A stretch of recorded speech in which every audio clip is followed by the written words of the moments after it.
Pride and Prejudice, written by Jane Austen, read by Chuck Brown. Chapter 59.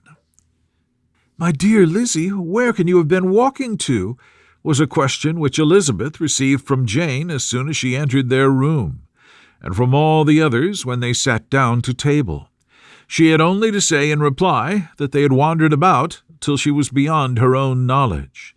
She colored as she spoke, but neither that nor anything else awakened a suspicion of the truth.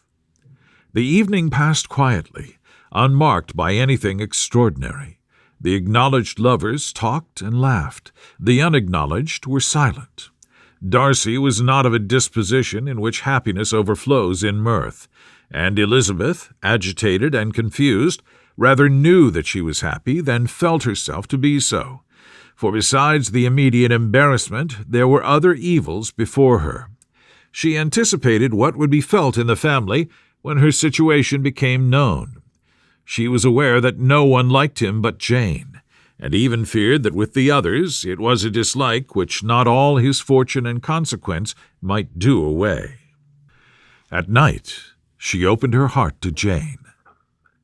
Though suspicion was very far from Miss Bennet's general habits, she was absolutely incredulous here. "You are joking, Lizzie. This cannot be. Engaged to Mr. Darcy? No, no, you shall not deceive me. I know it to be impossible." "This is a wretched beginning indeed.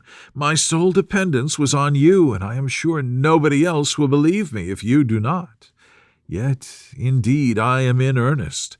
I speak nothing but the truth. He still loves me, and we are engaged." Jane looked at her doubtingly. "Oh, Lizzie, it cannot be. I know how much you dislike him." "You know nothing of the matter. That is all to be forgot. Perhaps I did not always love him so well as I do now, but in such cases as these, a good memory is unpardonable. This is the last time I shall ever remember it myself." Miss Bennet still looked all amazement. Elizabeth again and more seriously assured her of its truth. "Good heaven! Can it be really so? Yet now I must believe you," cried Jane. "My dear, dear Lizzie, I do congratulate you. But are you certain? Forgive the question. Are you quite certain that you can be happy with him?" "There can be no doubt of that. It is settled between us already that we are to be the happiest couple in the world. But are you pleased, Jane? Shall you like to have such a brother?" "Very, very much. Nothing could give either Bingley or myself more delight. But we considered it. We talked of it as impossible. And do you really love him quite well enough? Oh, Lizzie, do anything rather than marry without affection. Are you quite sure that you feel what you ought to do?" "Oh, yes. You will only think I feel more than I ought to do when I tell you all." "What do you mean?" "Why, I must confess that I love him better than I do Bingley. I am afraid you will be angry." "My dearest sister, now be serious. I want to talk very seriously. Let me know everything that I am to know without delay. Will you tell me how long you have loved him? It has been coming on so gradually that I hardly know when it began, but I believe I must date it from my first seeing his beautiful grounds at Pemberley." Another entreaty that she would be serious, however, produced the desired effect, and she soon satisfied Jane by her solemn assurances of attachment. When convinced on that article, Miss Bennet had nothing further to wish. "Now I am quite happy," said she, "for you will be as happy as myself. I always had a value for him. Were it for nothing but his love of you, I must always have esteemed him. But now, as Bingley's friend and your husband, there can be only Bingley and yourself more dear to me. But, Lizzie, you have been very sly, very reserved with me. How little did you tell me of what passed at Pemberley and Lambton? I owe all that I know of it to another, not to you." Elizabeth told her the motives of her secrecy. She had been unwilling to mention Bingley, and the unsettled state of her own feelings had made her equally avoid the name of his friend. But now she would no longer conceal from her his share in Lydia's marriage. All was acknowledged, and half the night spent in conversation. "Good gracious!" cried Mrs. Bennet, as she stood at a window the next morning. "If that disagreeable Mr. Darcy is not coming here again with our dear Bingley! What can he mean by being so tiresome as to always be coming here? I had no notion but he would go to a shooting or something or other and not disturb us with his company. What shall we do with him? Lizzie, you must walk out with him again, that he may not be in Bingley's way."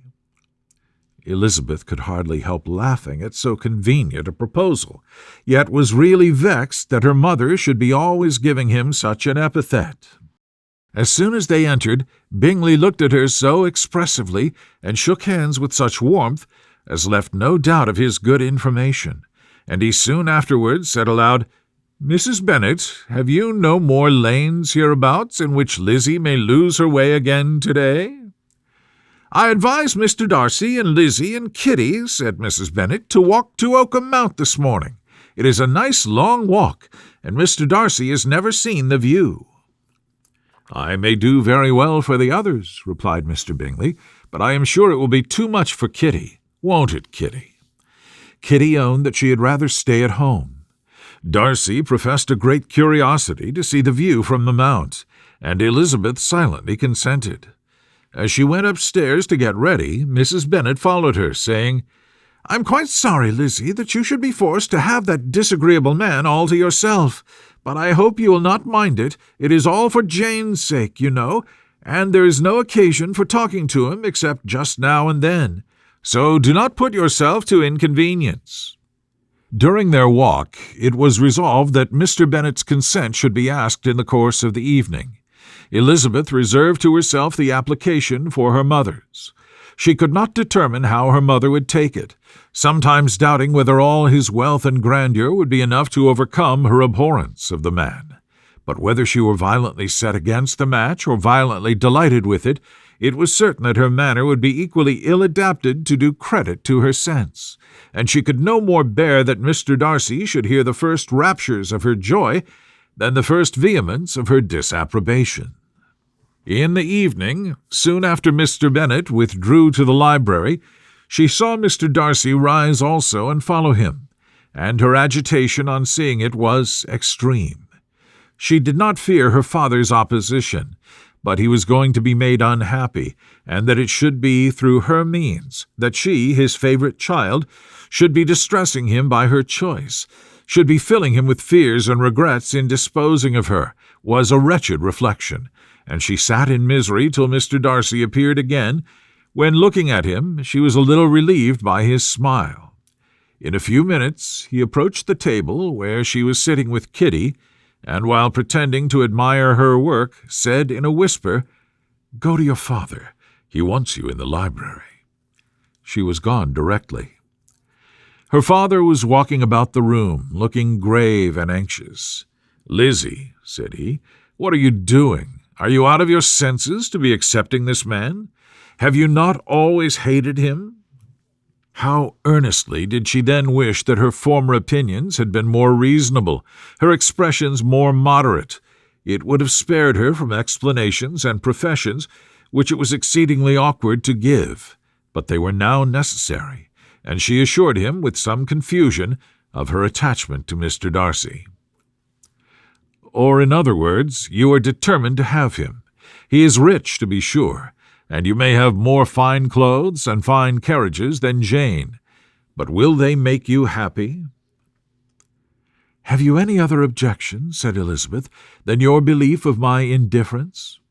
"None at all. We all know him to be a proud, unpleasant sort of man, but this would be nothing if you really liked him."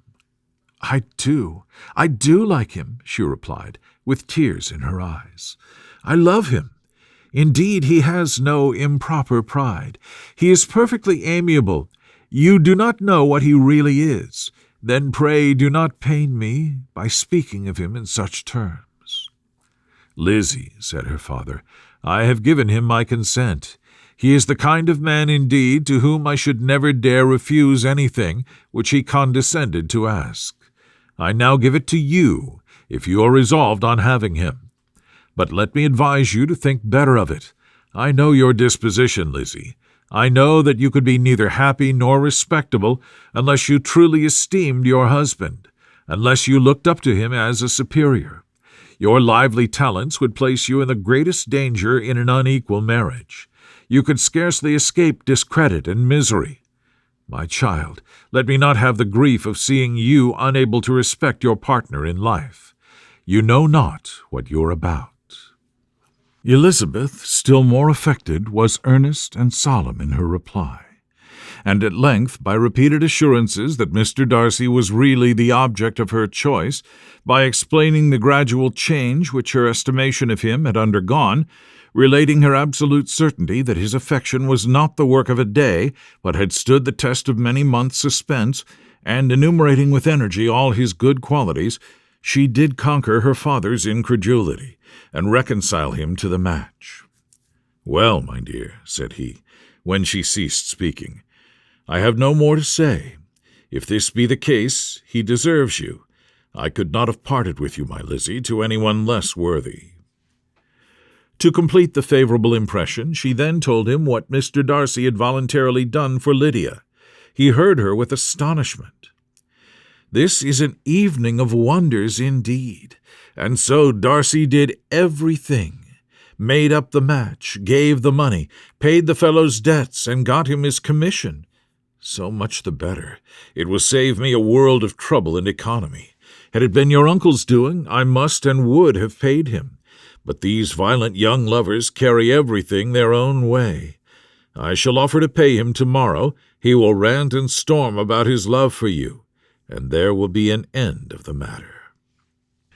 He then recollected her embarrassment a few days before, on his reading Mr. Collins's letter, and after laughing at her some time, allowed her at last to go, saying, as she quitted the room, "If any young men come for Mary or Kitty, send them in, for I am quite at leisure." Elizabeth's mind was now relieved from a very heavy weight, and after half an hour's quiet reflection in her own room, she was able to join the others with tolerable composure. Everything was too recent for gaiety, but the evening passed tranquilly away. There was no longer anything material to be dreaded, and the comfort of ease and familiarity would come in time. When her mother went up to her dressing-room at night, she followed her, and made the important communication.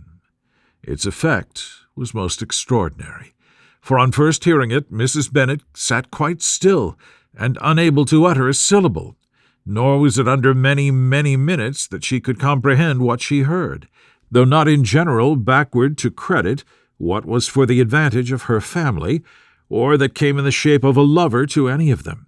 She began at length to recover, to fidget about in her chair, get up, sit down again, wonder, and bless herself. "Good gracious! Lord bless me! Only think! Dear me! Mr. Darcy! Who would have thought it? And is it really true? Oh, my sweetest Lizzie, how rich and how great you will be! What pin money, what jewels, what carriages you will have!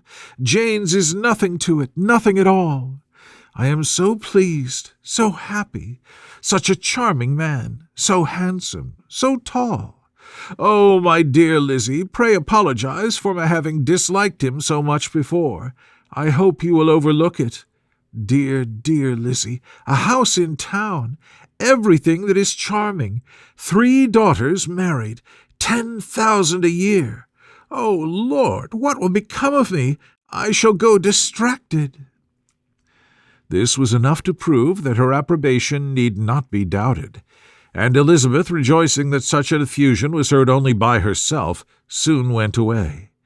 But before she had been 3 minutes in her own room, her mother followed her. "My dearest child," she cried, "I can think of nothing else. 10,000 a year, and very likely more. 'Tis as good as a lord, and a special license. You must and shall be married by a special license. But, my dearest love, tell me what dish Mr. Darcy is particularly fond of, that I may have it tomorrow." This was a sad omen of what her mother's behaviour to the gentleman himself might be, and Elizabeth found that, though in the certain possession of his warmest affection, and secure of her relations' consent, there was still something to be wished for. But the morrow passed off much better than she expected, for Mrs. Bennet luckily stood in such awe of her intended son-in-law that she ventured not to speak to him, unless it was in her power to offer him any attention or mark her deference for his opinion. Elizabeth had the satisfaction of seeing her father taking pains to get acquainted with him, and Mr. Bennet soon assured her that he was rising every hour in his esteem. "I admire all my 3 sons-in-law highly," said he. "Wickham, perhaps, is my favourite, but I think I shall like your husband quite as well as Jane's." The end.